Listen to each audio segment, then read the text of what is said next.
These men cannot come to the surface, not for days, not for weeks.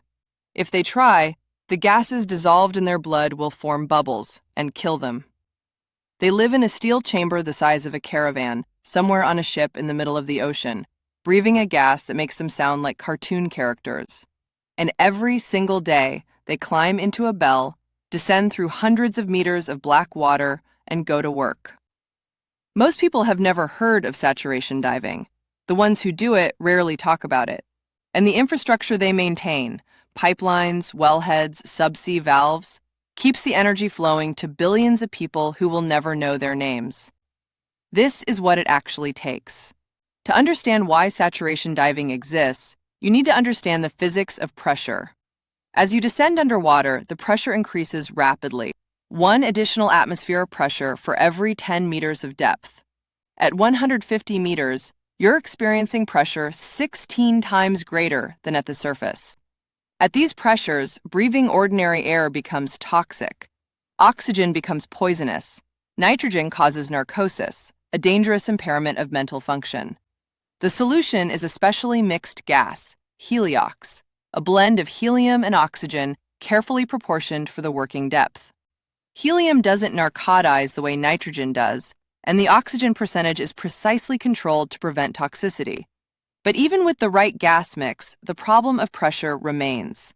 If a conventional diver descends to depth and then comes back to the surface too quickly, dissolved gases in the bloodstream form bubbles, a condition called decompression sickness, or the bends. It can cause joint pain, paralysis, and death. The standard treatment for decompression sickness is painful, slow, and sometimes leaves permanent damage.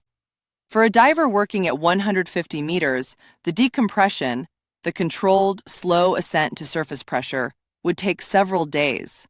If you were diving conventionally, that means days of decompression after every dive.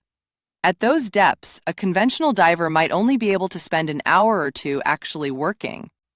Saturation diving solves this problem with a counterintuitive approach.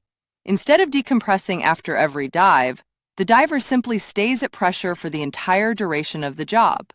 The saturation system, a series of pressure vessels on the surface ship, keeps the divers at the pressure of their working depth around the clock.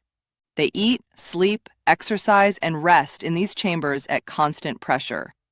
When it's time to work, they travel down to the seabed in a diving bell, a pressurized capsule that maintains the same pressure as the chamber, so the divers can exit without decompression.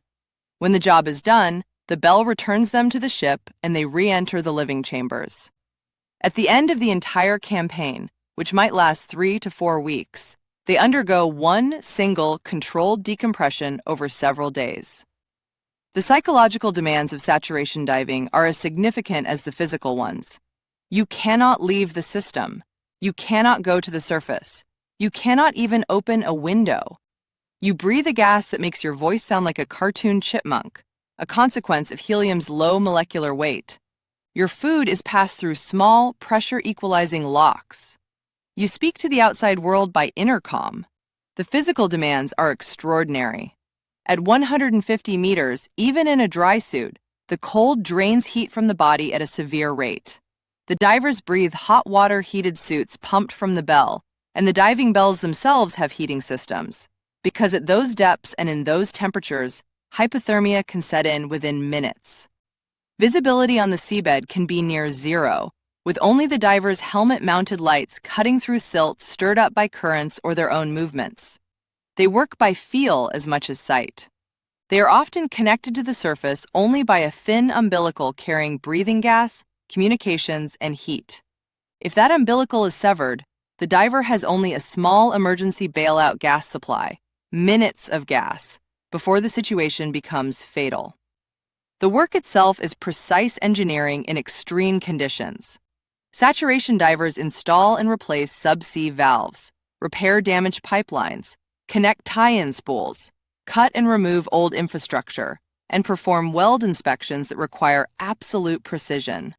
They use tools modified for underwater use: hydraulic torque tools, diamond wire saws, weld grinders. They communicate constantly with a supervisor on the surface who can see some of what they see through the helmet camera, and who guides the work with technical drawings and procedures developed specifically for each task. The pay reflects the difficulty. Experienced saturation divers can earn in excess of $100,000 to $200,000 per year, and some significantly more. But the career is physically limited. The body can only absorb so many years of saturation diving before cumulative effects, joint issues, barotrauma, the psychological toll of repeated isolation, make it unsustainable. Saturation diving is being supplemented and in some cases replaced by remotely operated vehicles for certain tasks. But there are jobs, precise mechanical connections, complex repairs, work requiring genuine human dexterity and judgment that ROVs still cannot replicate. Where that work needs to be done at depth, saturation divers are still the only option. In a world full of extreme occupations, saturation diving stands apart, not because of the risk alone, many jobs are dangerous, but because of the combination, the physical extremity, the confinement, the isolation, and the level of skill required to do precise engineering work while breathing exotic gas at the bottom of the sea. Every piece of subsea infrastructure you've never seen, every pipeline join, every valve, every connector, may have been touched by a pair of hands working at the edge of what the human body can survive. The ocean floor doesn't care, but those divers go anyway.